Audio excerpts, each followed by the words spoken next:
In this lesson, we're going to meet something called Euler's relation and some surprising results. So fasten your seatbelts, let's get going. Some easy stuff to start with. I think we should all be able to remember what the graph of y equals sine x looks like. Well, I'm going to look at this, and I'm going to look at one or two other graphs put on top of it. Let's start off by looking at y equals sine x and y equals x minus x cubed over 3 factorial plus x to the 5 over 5 factorial. So sine x is obviously the red graph. The other one is this green curve. And you can see that the green curve actually is a very good approximation for the sine x curve between, that's pi by 2 and minus pi by 2. And then it just goes horribly wrong. Well, there's a nice pattern happening there. What happens if we continue that pattern for a little way? If we go up to x to the power 13 with the same pattern, odd powers, plus, minus, factorials on the bottom, then we get, instead of between pi by 2 and minus pi by 2, we've got very good agreement between 3 pi by 2 and minus 3 pi by 2. Then the green curve goes away again. So this expression is really rather good as an approximation for sine x between those two values. Well, how about going a bit further?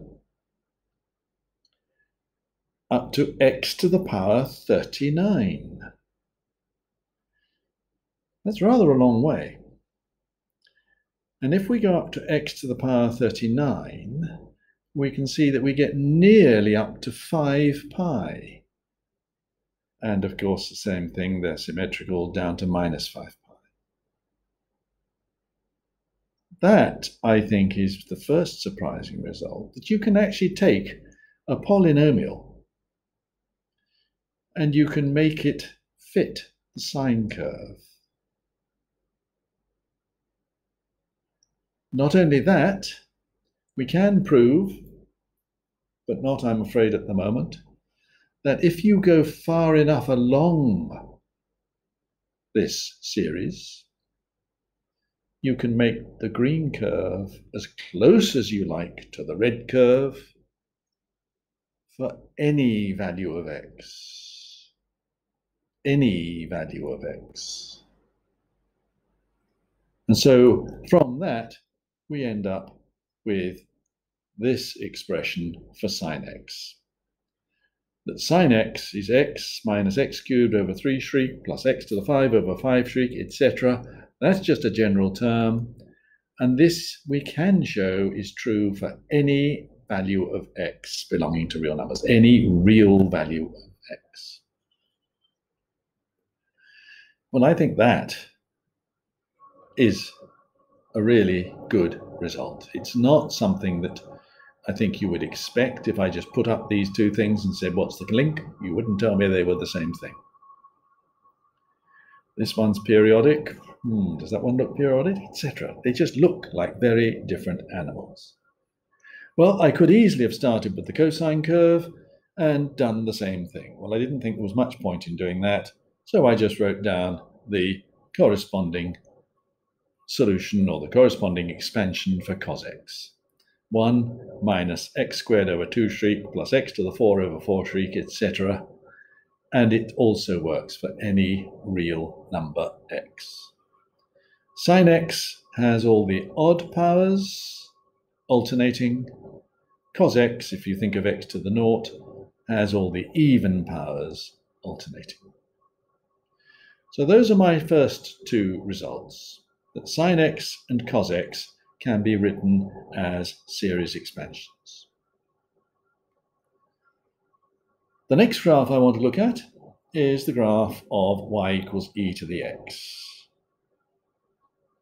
Well, you should know the graph of y equals e to the x, of course, as usual, goes through there, goes very, very small, gets very big, and play the same sort of trick on this. So let's look at the first one.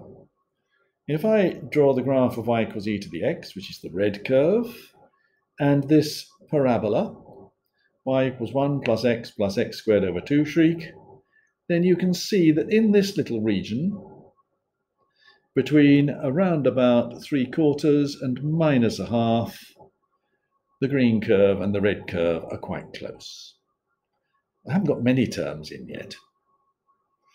Let's see what happens if we put some more terms in. First 5 terms now. Remember the previous one fell apart round about -1/2. We've got down nearly to -2 before the green curve departs from the red one. And over on this side, you can just see the red curve and the green curve separating as they go up there. So this side is really much better. And this one, once we get to here, just flies off. No chance. Well, let's have another go. Let's see what happens if we go up to x to the power 24. On this side, I'd have to go a long, long way up there before the green and the red curves split. On the other side, we've now got right up to, very nearly up to -10. That's e to the -9. That's a very, very, very small number.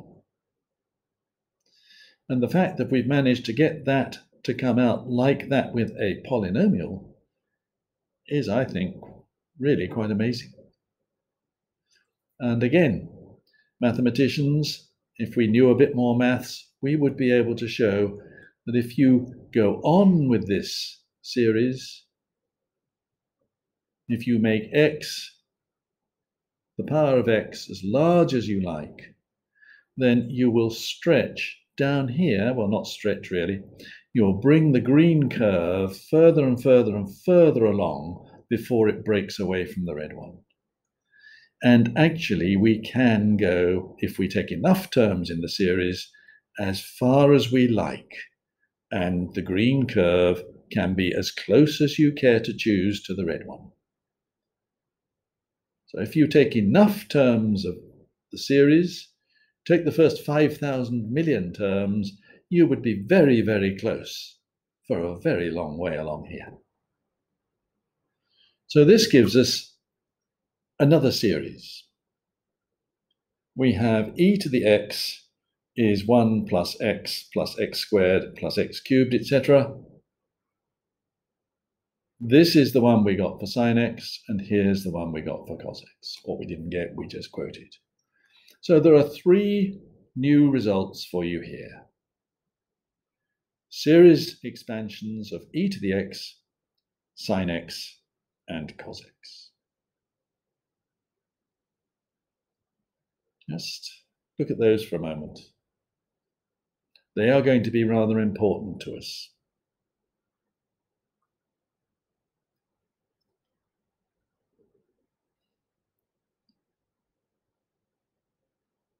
R.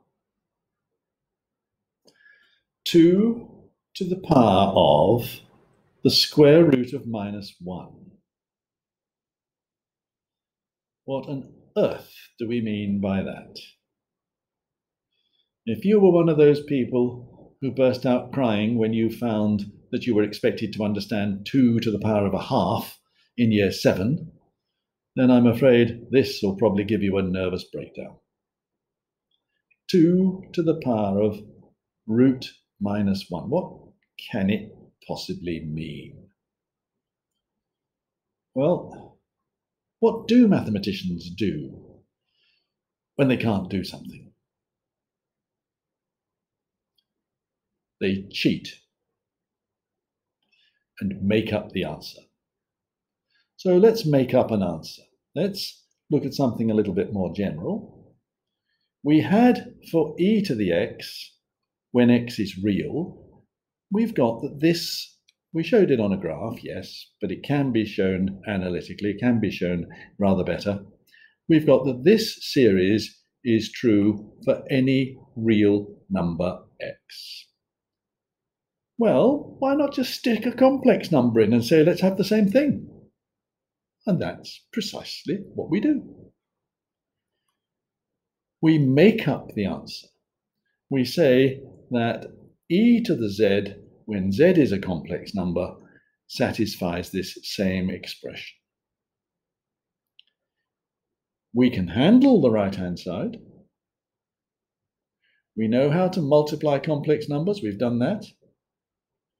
We know how to multiply them or divide them by real numbers. We know how to add complex numbers. So the right-hand side is something we can handle. And that is then what we define as e to the z. No reason for it. It just will behave rather nicely if we define it in the same way as the real numbers worked. We could do e2 to the I now. 2 to the I is just e to the natural log of 2 to the I, which is e to the I log 2. Put the I log 2 in here instead of z, and we've got 2 to the power I. That's not really where we're going.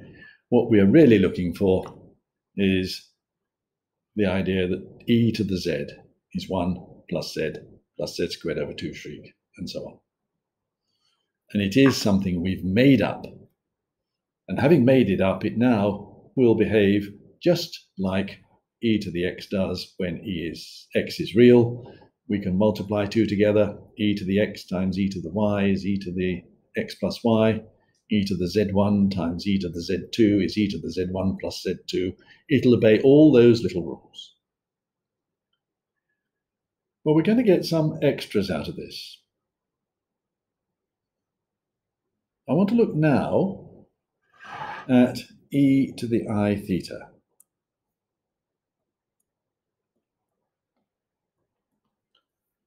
Using this new made-up rule, we get 1 plus I theta is z plus I squared theta squared over 2 factorial plus I cubed theta cubed over 3 factorial plus I to the 4 theta to the 4 over 4 factorial, and so on.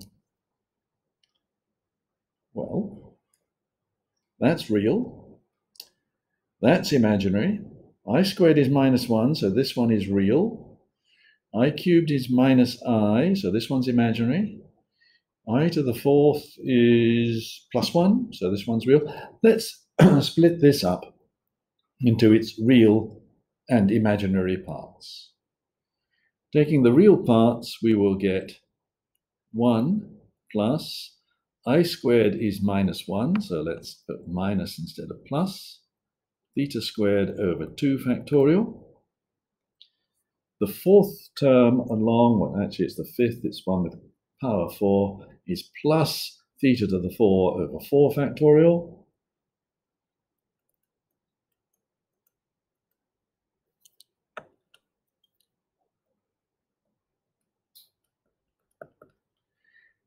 And the next one, if we go along 2, there'll be another I squared minus theta to the 6 over 6 factorial, etc.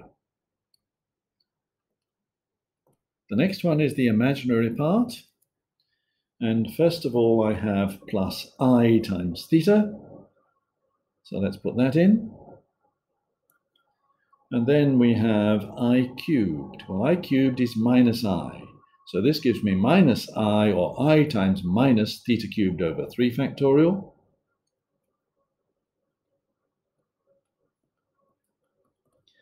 There'll be another I squared as we move along to the next term. So that's plus theta to the 5 over 5 factorial, and so on. I know this is all first time you've met these things, but this first bracket is all the even powers alternating signs. This was just cos theta.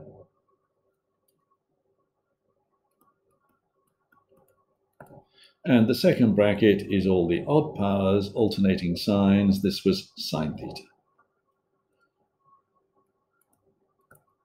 So we have that e to the I theta is that. This is now nearly in modulus argument form. If I do r cos theta plus I sine theta, I have modulus argument form. And that, all I have to do is multiply this side by r as well. And this is what is called Euler's relation.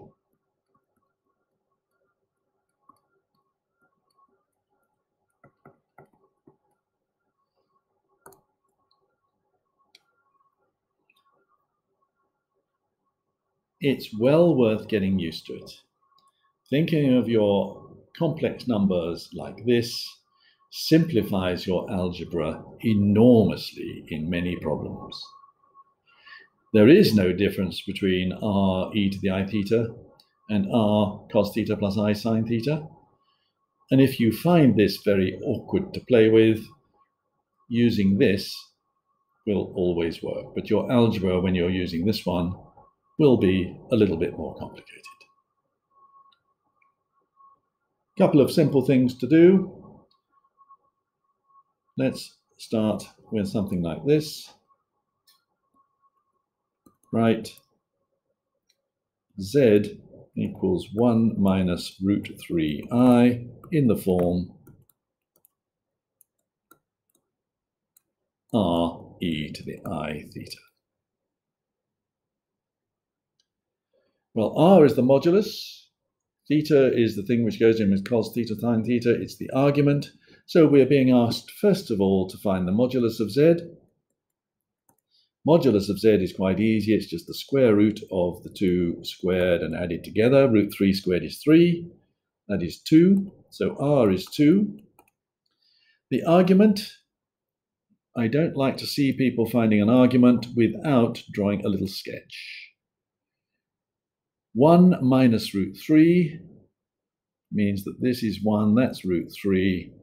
You should recognize that triangle, that angle is pi by 3, and therefore the argument of z is minus pi by 3, and therefore z equals r e to the I theta.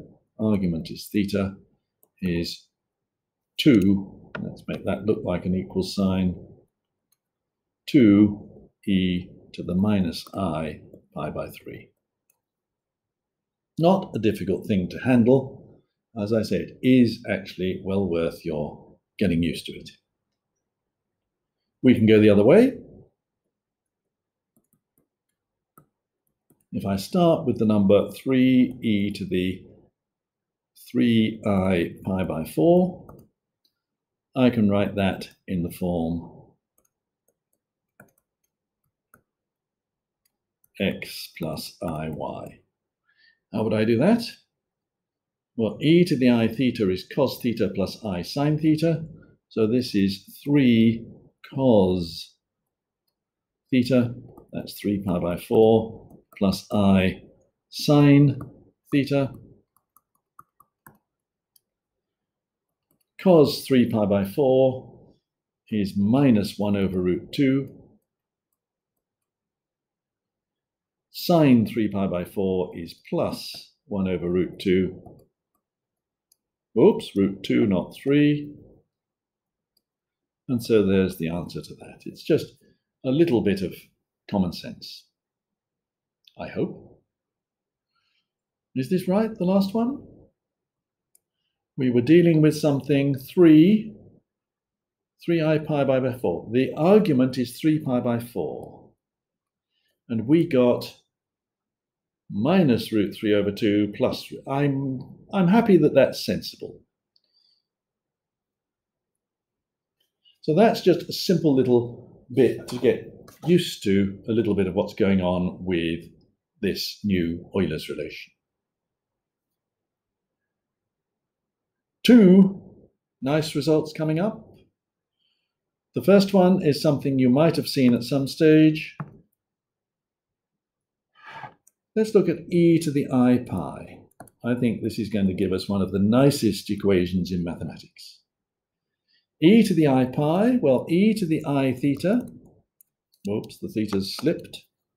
E to the I theta is cos theta plus I sine theta. So e to the I pi is cos pi plus I sine pi. Cos pi is -1, sine pi is 0. And I hope that you have actually seen that equation somewhere. It is a lovely mathematician's equation. It has lots of important symbols in it. E, we wouldn't get far without it. I, the square root of -1, we get even less far without it. Pi, you've known about for a very long time. E to the I pi is -1. They're all connected together in that lovely, simple little equation. Nice.